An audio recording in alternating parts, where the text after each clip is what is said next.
Welcome everyone, and thank you so much for registering for this webinar, and even more importantly for availing your time to come to the webinar. It's evident that you're actually interested in gaining scholarships abroad, and specifically the Chinese scholarship. Now, today I'll be taking you through the application process for the CSC scholarship via university. CSC, for those of us who don't know what it stands for, is Chinese Scholarship Council.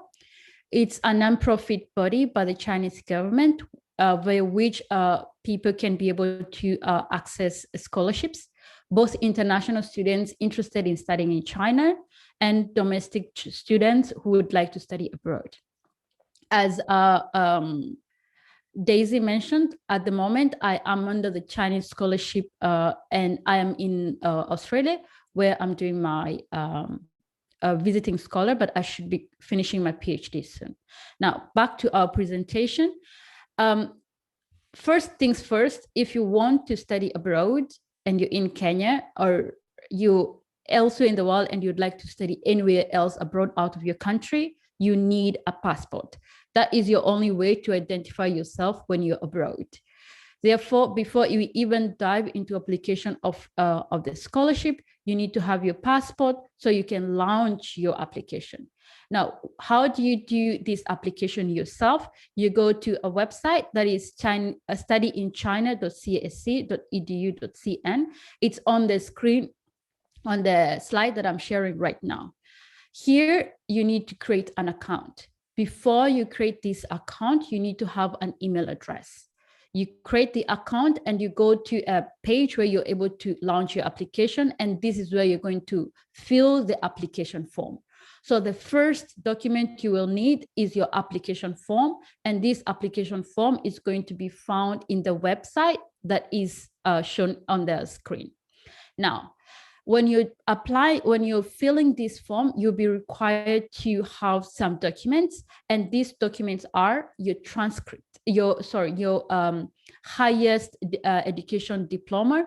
So if you're doing an undergraduate, your highest degree, your highest academic qualification will be your high school. So you need your certificate for your high school graduation. In addition to this, you will need your transcript. Now, the certificate is not the original copy, it's a photocopy. So you have your certificate, you have it photocopied, and then you have it notarized by a lawyer.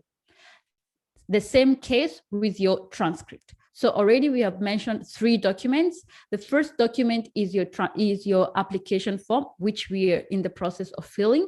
And in the process of filling, you need to upload some documents. The second document is your certificate, and the third document is your transcript. The certificate and the transcript should be notarized by the lawyer.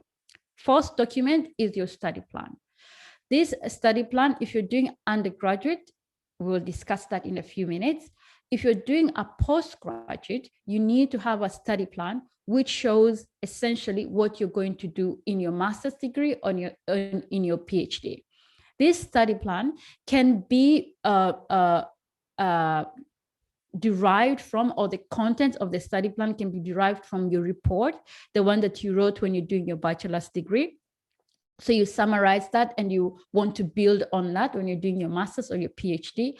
However, if you want to change the direction of your research for your postgraduate, then you can write a study plan.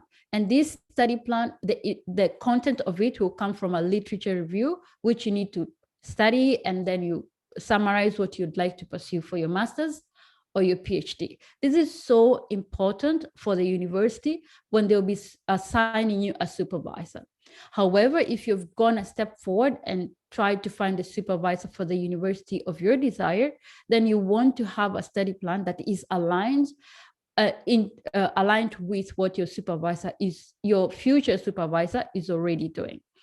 Now, ENB Consult also offers services that will be able to guide you step by step on formulating your study plan, on finding the papers, the journal papers, or any studies or literature review that you need to do to make your study plan. So don't worry if you cannot be able to do this on your own. ENB Consult is here, and it's going to guide you step by step. Now, the fifth document is recommendation letter. You need 2 recommendations letters, and these 2 recommendation letters need to state that the person who is recommending you is familiar with your academic qualifications. Therefore, this can be either a professor, a lecturer that taught you during your undergrad, or if you just finished your high school, it can be from a teacher from high school, or it can be from one of your mentors who knows your capability in regards to your education background or your future direction in regards to your education pursuit. Now, remember, first document is application form, which we are filling. During filling your application form, you need some documents. The second document, which we talked about, was a certificate from your highest education level. The third document is transcript from your highest education qualification. So you have transcript. Both the certificate and the transcript should be notarized by a lawyer.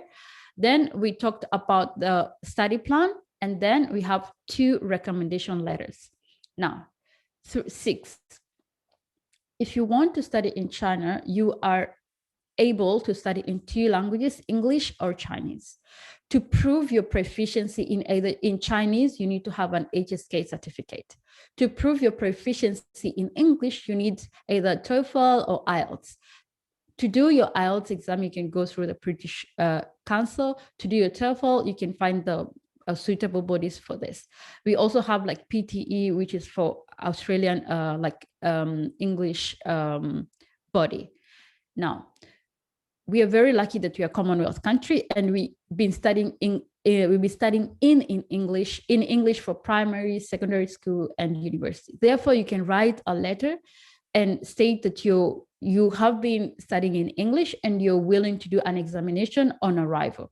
However, if you want to study abroad in any other country, for example, when I wanted to study in England, it was mandatory that I have IELTS. Therefore, if you want to study abroad, I would recommend that you make an investment in yourself and do a TOEFL exam or do IELTS or any other form of proficiency test, so that you can prove to the university that you're studying in that your English is up to standard. Now, 7. The Chinese Scholarship Council requires that we have physical examination report. I recommend when you're doing your physical examination that you go to a government-owned hospital, because this is easier to verify that your documentation is right, your examination report is right. What examination precisely you need to do is on the health report document that is available on ENB Consult, but it's also available on the CSC scholarship body website. So you download this document and it's obviously blank. Then you go to your doctor and have all the examination done accordingly. Now, our 8th document, which we mentioned before we started the application, is your passport. Passport. You need to have a passport that is valid and for a couple of years, because you want to study abroad. Therefore, it's about time, if you don't have your passport, to go and launch your application. Then another document that is required moving forward, there are several documents that are additional to this, but the main documents have been mentioned already. Now, these other documents include two main documents that are so important. However, one of them takes more time. Therefore, I would recommend that you work on it as soon as possible. One is a criminal record. The other one is a Kenyan ID card. So if you've lost your ID card and you've been using your passport like I have, you need to find your ID card. If you don't have the ID card, it means you don't have all the documents that are required for you to launch your application, and therefore you're kind of disqualified already. Therefore, work on your ID card and criminal record. Then the other thing is, we need to understand that these scholarships, they are very competitive. So if you have an additional qualification, an additional interesting capability that you can prove, then you stand a better chance. For example, if you're an artist and you have some paintings that are really good, and also if you're a musician and you have some recorded music, so you're into sports and you're applying for a sport-related degree, and you have some gymnastic skills that you can record and something like this, then this will be very good for you, for the people who are into art. Then on the other side, if you're applying for a postgraduate and you have already like say published some papers on a journal or a conference or a symposium, then that is also an additional document that you can add. The other thing that we hope that everybody already has, whether you just finished high school or you have another degree on top of this, is your CV.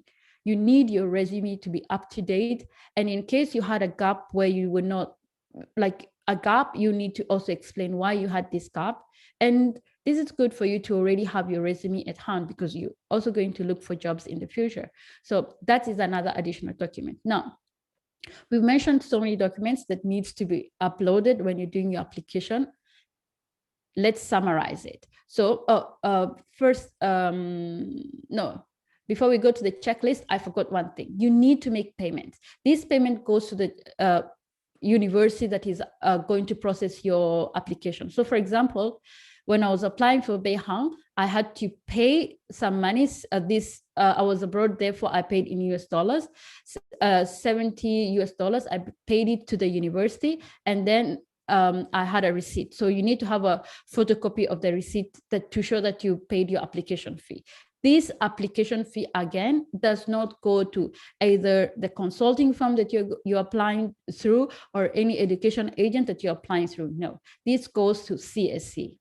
Now, with all of these documents, you need to post them by post, and plus the application form. So as soon as you submit your application, you're able to print out your application form. And you can print out this application form plus all the other documents that you uploaded when you're doing your submission for the application. Now let's do the checklist. You have your ID photo that you also need to upload. You need your highest certificate of your highest education, notarized by the lawyer. You need your transcript, notarized by the lawyer. You have your study plan that if you are not able to do it by yourself, ENB Consult is here to take you step by step. You need your two references letter, so reference 1, reference 2, your passport, the homepage of your passport, the physical examination record for us, the foreigners, and this should be from, I recommend, a government hospital, but if it's a private hospital, it's also okay. Also, another highlight I may have not forgotten to mention is, even though you have examination, health examination done in Kenya or whichever country you're in, you will need to do another examination. But don't worry, if you are on CSC scholarship, the CSC will fund your second examination in China. Then you have your criminal records. And after you have sent, you've posted it, the other thing you need is patience. So say you do it now. For example, I did my application in February and I got a response in May indicating that some of my documents did not meet the standards. So I had to redo my documents again. And then I was able to get my admission letter, I said July, thereabouts. Therefore, you need a lot of patience. So wait patiently. You may or may not get it. It all depends. But if you don't get it, that's okay. Just keep applying. You can apply for different universities. You can apply for the same university, but be persistent and you never know, you might get it. We'll be here every step of the way as long as you don't give up. So if with all of this, you can independently apply for the CSC scholarship via the university. You can do it on your own. However, if you feel that you need some guidance, you need someone to walk you step by step, ENB Consult is here. If you have any questions, you can send us some questions through our website. And thank you. That's it. Thank you so much for listening and for attending too.